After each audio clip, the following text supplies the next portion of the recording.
¿Cuáles son los cambios que se introdujeron a la forma I-485 y cuál es su relación con la regla final de la carga pública? Un saludo, soy Marta Salgado y hoy, como todas las semanas, hablemos de inmigración. La forma I-485 es la forma que utilizamos para cuando estamos aplicando a la residencia, cuando estamos pidiendo nuestra Green Card, nuestra tarjeta de residente. Esta forma tiene unos cambios a partir del 23 de diciembre del año 2022 porque empezó a regir la regla final de la carga pública. Entonces vamos a ver qué es esto de la carga pública y cuáles son los cambios en la forma I-485, cuándo tenemos que contestar esas preguntas, cuándo no y cómo contestarlas. Veamos entonces la carga pública en comienzo. ¿A quienes no se aplica la carga pública? Y empezamos por este punto porque esta es la parte importante para saber si tenemos que contestar o no contestar en el formulario las nuevas preguntas sobre la carga pública. Dice la ley o dice lo que rige la carga pública que no se aplica a ciudadanos de Estados Unidos, obviamente, y ustedes dirán, pero ¿por qué si los ciudadanos, cómo así carga pública? Porque resulta que cuando estaba el gobierno Trump, en la propuesta que él hizo, introdujo que si un ciudadano americano utilizaba beneficios de gobierno, no podía hacer peticiones a sus familiares o ayudar a personas a inmigrar. En esta propuesta ya no existe esta prohibición, por eso se dice que no se aplica a los ciudadanos. Tampoco se aplica a los residentes permanentes legales que están solicitando la ciudadanía o que están solicitando una renovación de la tarjeta. No se aplica la carga pública a refugiados, a quienes van a pedir una residencia por asilo, a los que tienen el TPS, DACA, a las visas juveniles, visa U, visa T, VAWA, personas que solicitan la suspensión de deportación o beneficios bajo la Convención sobre la Tortura, a los cubanos que están solicitando el ajuste de estatus o quienes están beneficiando del ajuste de estatus, a merasiáticos que solicitan ingresar a los Estados Unidos, y vienen unos solicitantes de visas especiales de diferentes países. NACARA, entre otros ciertos inmigrantes humanitarios, visas humanitarias. Entonces, ciertos tipos de visas no inmigrantes no van a tener el análisis de la carga pública, por ejemplo, una visa no inmigrante de turista o de negocios, pero ciertas visas no inmigrantes sí van a tener la aplicación de la carga pública. Entonces, estos son a quienes no aplica la carga pública y ya vamos a ver esto cómo se relaciona con la forma I-485. En ese orden de ideas, entonces, ¿a quiénes se aplica la carga pública? Se aplica a los inmigrantes que solicitan la residencia permanente legal basándose en una petición familiar o de trabajo, según sea el caso. Entonces, quienes hacen petición familiar o una visa de trabajo, según sea el caso, porque no todas las visas de trabajo van a ser analizadas bajo la lupa de la ley de la carga pública. Hay que mirar el caso concreto para saber si aplica o no aplica la ley de la carga pública. Se va a aplicar, a los residentes permanentes legales que salen de los Estados Unidos por más de 6 meses y quieren volver a los Estados Unidos. También algunos solicitantes de visas no inmigrantes. Bueno, luego vamos a ver qué factores se van a evaluar para la regla final de la carga pública. ¿Qué es lo que se está evaluando a partir del 23 de diciembre del 2022? Estos son los factores: la salud, la edad, los ingresos y los recursos y las obligaciones de la familia, el nivel de educación del peticionario, sus destrezas y sus habilidades, los ingresos del núcleo familiar y el uso de algunos beneficios públicos. Entonces, todo esto más si ha utilizado algunos beneficios públicos. Pero, ¿cuáles son esos beneficios públicos? Los beneficios en efectivo que tiene un peticionario o la familia para estos únicos casos. Realmente la nueva regla final de la carga pública se redujo únicamente a la ayuda monetaria. Existen 3 grandes grupos a través de los cuales se recibe ayuda monetaria y para estos grupos es que se aplica la carga pública, para este grupo de ayudas. Hay uno que se llama el SSI, por sus siglas en inglés, Seguridad de Ingreso Suplementario. Estos son personas que tienen incapacidad o que son ciegos, no pueden ver, tienen unas ayudas o cuando sus ingresos son inferiores a los límites financieros permitidos, que están bajo los límites de la pobreza, ellos reciben unas ayudas monetarias. Entonces, si se trata de un peticionario que está en una de estas condiciones, no calificaría y podría considerarse una carga pública. También la ayuda temporal para las familias necesitadas, que es el TANF. Esto es para cuando la familia no tiene ingresos económicos suficientes, reciben esta ayuda, les dan dinero en efectivo para cubrir los gastos de comida, ropa, vivienda y artículos de primera necesidad. También las ayudas generales. Las ayudas generales son ayudas económicas que por lo general dan en los estados o condados y proporciona asistencia monetaria a un adulto si no tiene ningún ingreso económico. Y también se considera un ingreso que podría generar carga pública si utiliza Medicaid para cuidado médico a largo plazo en una institución como un hogar de ancianos o un hospital psiquiátrico. Estas ayudas económicas es lo que se consideraría como un factor fundamental para evaluar si un peticionario es una carga pública o eventualmente podría ser una carga pública. La regla final de la carga pública va a considerar la inadmisibilidad de un inmigrante. El funcionario debe decidir si es probable que ese peticionario se convierta en una carga pública. Va a considerar factores positivos como el trabajo, si la persona trabaja, la edad, las destrezas, y también va a considerar factores negativos como los bajos ingresos y problemas graves de salud, por ejemplo. Al evaluar todos estos factores, establece si el peticionario dependerá demasiado de los beneficios que ofrece el gobierno para vivir en los Estados Unidos. Esta regla de la carga pública se aplica entonces cuando estamos solicitando una residencia permanente en los Estados Unidos.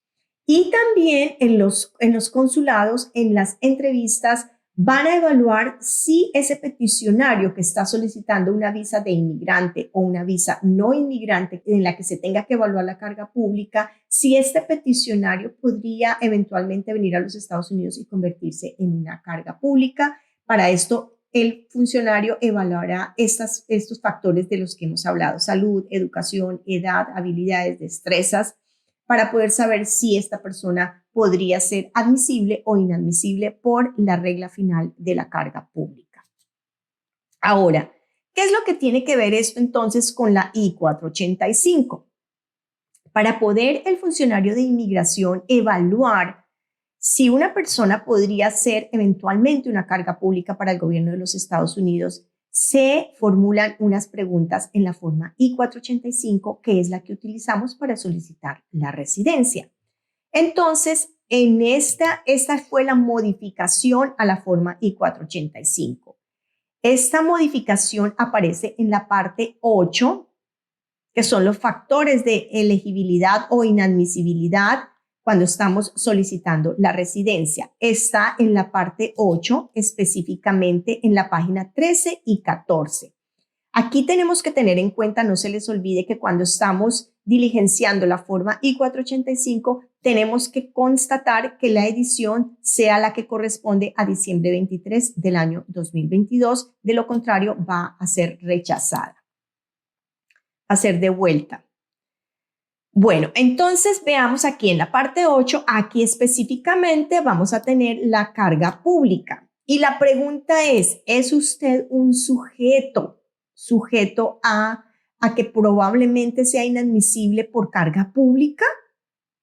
Esa es la pregunta. Entonces, debemos contestar sí o no. Y cuando ya tenemos estos elementos de juicio para saber, sí, yo podría ser una carga pública porque mi petición está basada en una petición familiar, porque mi petición de residencia está basada en una visa EB2 de interés nacional. Yo soy autopeticionario, me aprobaron la I-140 y voy a hacer la solicitud de la residencia si no la he hecho todavía o si la voy a hacer concurrentemente en el momento en que estén al día las visas para la EB2 de interés nacional. Entonces, ojo con esto a ustedes que están tramitando la visa EB2 de interés nacional y que si ya pasaron la primera etapa de la I-140 y están dentro de los Estados Unidos, van a aplicar a la residencia, entonces tendríamos que tener esta nueva forma y contestar la pregunta. Entonces, si estamos dentro de las personas que debemos ser evaluadas por cargo pública, entonces contestamos que sí. Pero si estamos solicitando, por ejemplo, una residencia por ajuste cubano, entonces no, y en ese caso nos saltamos todas estas preguntas y vamos a la siguiente. Aquí no contestaríamos nada, pero sí, entonces vamos a ver qué es lo que tenemos que contestar. Entonces, lo primero es evaluar si sí estamos dentro del rango de las personas, dentro del grupo de las personas a las que se nos evalúa por carga pública. Bueno, entonces si decimos que sí, la primera pregunta es, ¿cuál es el tamaño de su familia? Entonces, aquí tenemos que poner el número de personas que componen el grupo familiar, las personas que viven en su casa. El esposo, la esposa, los hijos, los padres, quienes viven en la casa es el tamaño de la familia. Entonces, si son 4, si son 3, si son 2, se debe poner acá.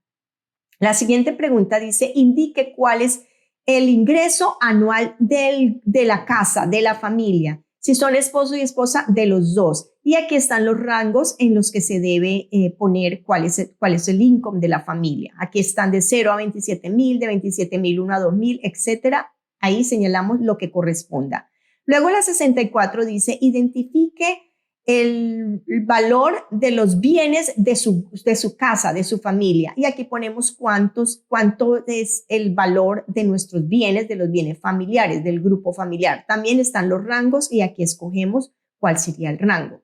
Luego nos está preguntando cuál es el monto de las obligaciones que tenemos en el grupo familiar. Si tienen, que incluyen la hipoteca, préstamos estudiantiles, préstamos de carro. No se incluyen los gastos generales como comida, gasolina, facturas de servicios. Esto no lo incluimos, simplemente son las deudas, lo que corresponde al grueso de las obligaciones del grupo familiar. Aquí están también los rangos y es simplemente poner en cuál estaría ubicada sus obligaciones y responsabilidades. Luego viene la parte de educación. Aquí nos está preguntando cuál es el nivel más alto de educación que usted tiene o que usted ha completado. Y aquí están todas las opciones para contestar si tiene grado de bachillerato, si tiene grado profesional, si es un máster, si es profesional con un master degree, si tiene un doctorado, etc. Y por último, viene aquí la lista de las certificaciones o licencias, habilidades obtenidas a través de la experiencia de trabajo o certificaciones educacionales. Muchas veces hacemos cursos de como manejo de personal, un curso como de sistemas, bueno, todos los cursos en los que nosotros desarrollemos habilidades o destrezas, aquí los podemos poner. Y eso va a mostrar qué habilidades tenemos. Si tenemos habilidades en idiomas, lo podemos poner acá. Si tenemos la habilidad y hablamos inglés, lo ponemos acá. Todo lo que marque que hace grande en nuestra presencia en los Estados Unidos, todas las habilidades que tenemos. Luego viene la pregunta sobre los beneficios públicos. ¿Usted ha recibido ayuda suplementaria? Aquí contestamos sí o no. Si contestamos sí, en el 68C debemos poner qué beneficio se recibió, cuándo empezó a recibir el beneficio, cuándo terminó de recibir el beneficio y cuál es el monto total de lo recibido. La pregunta 68B dice si usted ha recibido ayudas de largo término en hospitales psiquiátricos o para el cuidado de ancianos. Contestamos sí o no. Si es sí, entonces vamos a la 68D y aquí debemos identificar cuál es la institución en la que hemos estado, cómo se llama, desde cuándo, hasta cuándo y la razón por la que estuvimos en esa institución. Hasta ahí viene lo de la carga pública y es el factor, las preguntas que tenemos que contestar para que el oficial de inmigración pueda evaluar si seremos o no seremos una carga pública. Mi recomendación, como siempre, es que nunca pensemos en ser una carga pública. Pensemos en ser personas proactivas y que venimos a aportar a los Estados Unidos de muchas maneras. El camino del inmigrante es largo y en cualquier momento las normas pueden cambiar. En este momento, la regla final de la carga pública es una regla amigable y humana, pero pueden haber cambios políticos que puedan endurecer la regla final de la carga pública, como sucedió en el gobierno de los republicanos anterior. Así que en cualquier momento podría cambiarse. Esto no está escrito sobre piedra y pueden haber modificaciones. Nuestro camino de inmigrantes, como les digo, es largo y si cuidamos ese récord migratorio con pulcritud, vamos a tener éxito en todos nuestros procesos migratorios. Hasta aquí el video de hoy. Si les gustó, denle like, suscríbase al canal y nos vemos en un próximo video. Comparta la información.